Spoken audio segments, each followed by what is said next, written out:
Kameyilasha titele meushayo bayomu vivango Yesu imba hamba tichicha kameyilasha titele meushayo bayomu vegule nunyangi Yesu imba hamba tichicha kameyilasha titele meushayo bayomu vivango Yesu imba hamba tichicha kameyilasha titele meushayo bayomu vegule nunyangi Yesu imba amati chicha kameyilasha titele meushayo bayomu vivango Yesu imba hamba tichicha kameyilasha titele meushayo bayomu vegule nunyangi wamamicho wamamitetele honduwa wamamicho satana demo mozao Wamamicho teleonduwa wamamicho satana demo mugae wamamicho wamamitetele honduwa wamamicho satana demo mozao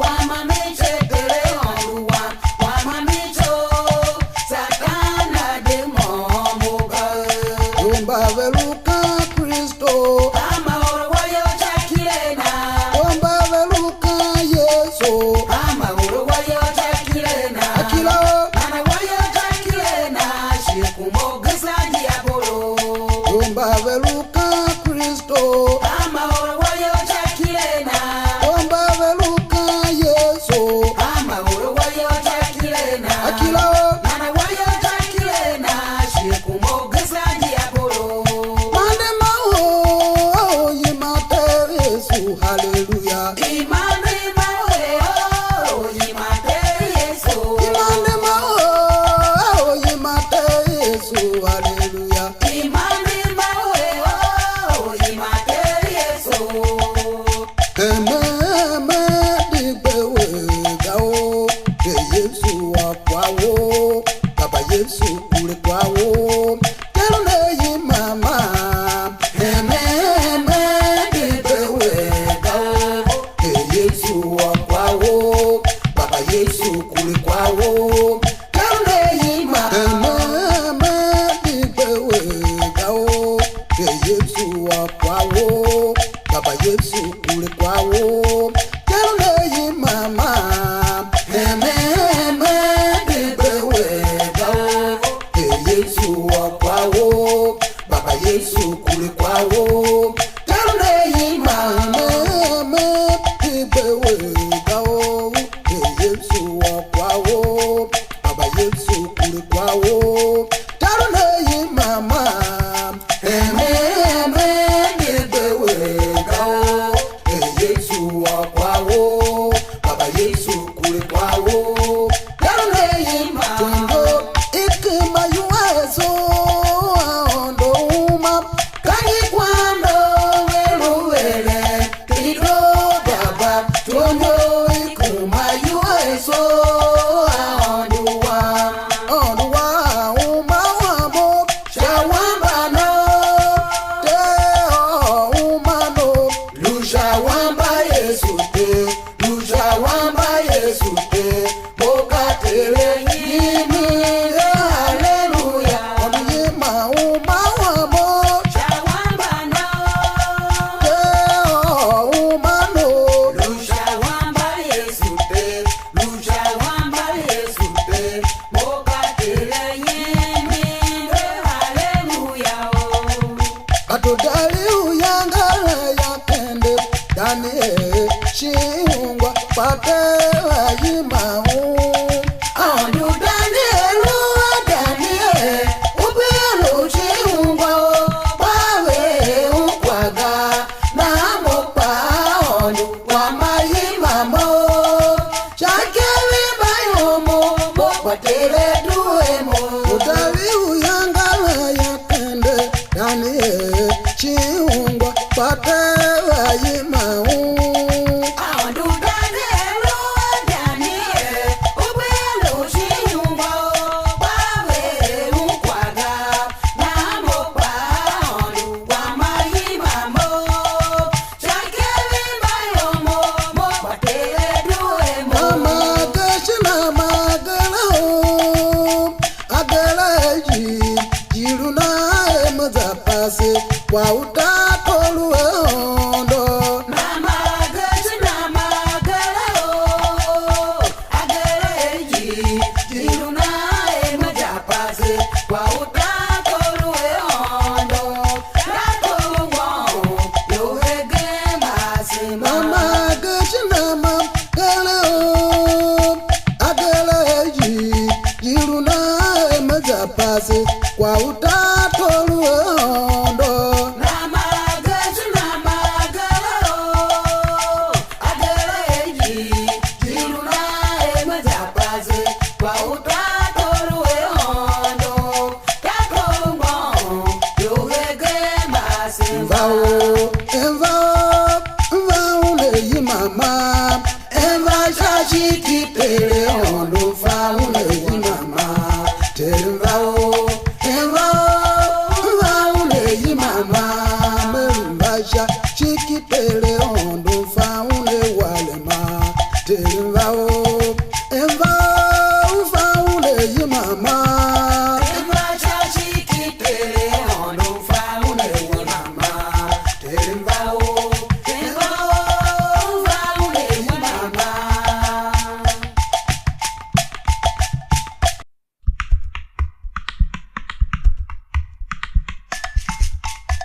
Manenga mava chitane gide ele ondo seno chitane gide ele ondo seno vasota woe. Manenga mava chitane gide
oyina owele yohane chakwa ya yologema asima baele na o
Yesu oyimawa yorememelo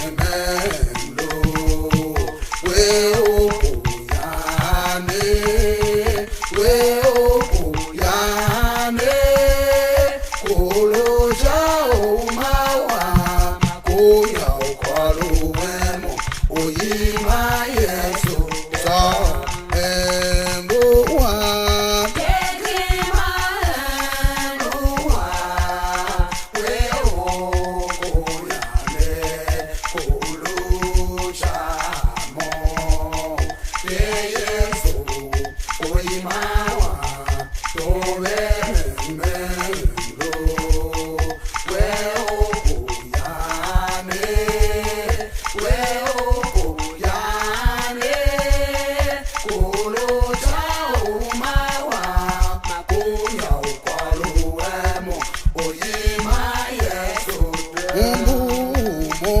Tataporo twaluno awando kero apa kero leumbumo tatatoro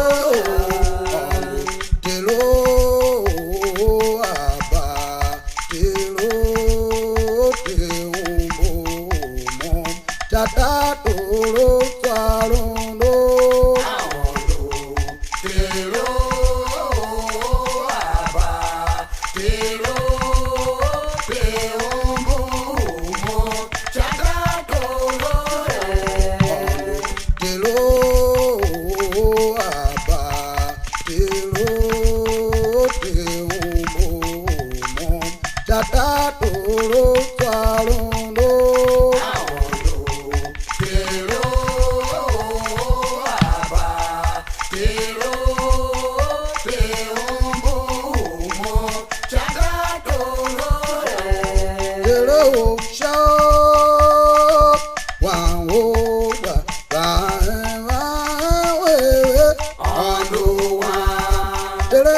Show,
Kwa uwe do mate, Yesu nguweri o.